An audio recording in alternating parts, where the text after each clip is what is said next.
पहले की बात है।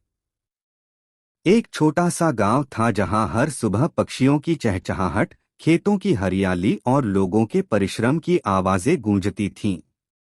इस गांव के एक छोर पर बहती थी एक सुंदर सी नदी, शांत, निर्मल और जीवनदायिनी।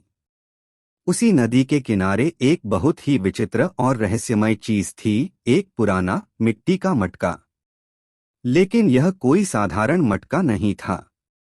वह हर सुबह एक मीठा सा गीत गाता था। गांव के लोग इसे गाता हुआ मटका कहते थे। हर सुबह सूरज की पहली किरण के साथ उस मटके से एक मधुर धुन सुनाई देती थी। उसकी आवाज कभी बांसुरी जैसी लगती तो कभी सरगम सी बहती। बच्चों को तो लगता जैसे कोई जादुई परी उस मटके में रहती है। रहस्य की शुरुआत। एक दिन गांव में एक नया लड़का आया, नाम था आरव। वह अपने माता पिता के साथ शहर से यहाँ आया था। शहर की भागदौड़ भरी जिंदगी से दूर यह गांव उसे बहुत शांत और प्यारा लग रहा था। परंतु सबसे ज्यादा उसकी जिज्ञासा बढ़ी उस गाते हुए मटके को देखकर। मम्मी, यह मटका कैसे गा सकता है? आरव ने पूछा।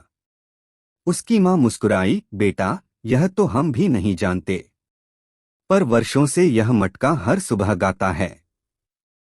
शायद यह भगवान का कोई चमत्कार है। पर आरव को संतोष नहीं हुआ।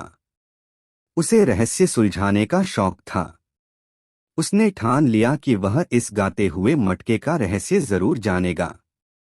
जांच पड़ताल। अगले कुछ दिन आरव ने मटके के पास बैठकर उसे ध्यान से सुना।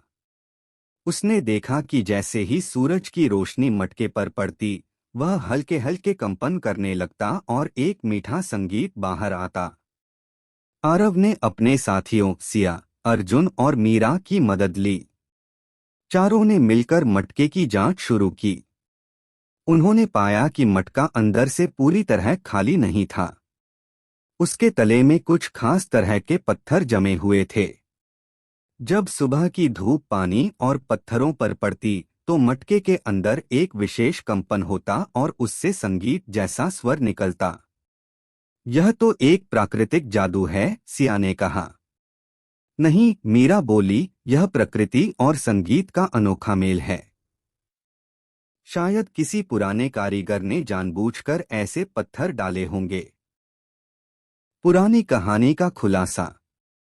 उनकी जिज्ञासा उन्हें गांव के सबसे बूढ़े व्यक्ति दादाजी के पास ले गई। दादाजी ने एक पुरानी कहानी सुनाई। बहुत वर्षों पहले एक संगीतकार यहाँ नदी किनारे रहा करता था। उसका नाम था माधव। वह बांसुरी बजाने में निपुण था। पर एक दिन नदी में बाढ़ आ गई और माधव बह गया। जाते जाते उसने अपनी आत्मा संगीत में बसाने की मन्नत की। तब से यह मटका, जिसे उसने अपने हाथों से बनाया था, हर सुबह गाता है। बच्चे आश्चर्यचकित रह गए। मतलब माधव की आत्मा इस मटके में है? अर्जुन ने डरते हुए पूछा। दादाजी मुस्कुराए, नहीं बेटा, आत्मा नहीं। उसकी कला, उसका संगीत, उसकी साधना इस मटके में रह गई। जब प्रकृति और माधव की भावना मिलती है तो यह मटका गाता है। बदलाव की शुरुआत। इस खोज के बाद गांव वालों ने मटके की पूजा करनी शुरू की। अब वह सिर्फ एक रहस्यमय वस्तु नहीं था, बल्कि गांव की संस्कृति और विरासत का प्रतीक बन गया। आरव और उसके दोस्तों ने मिलकर एक संगीतालय खोला, जहां गांव के बच्चे संगीत सीखने लगे।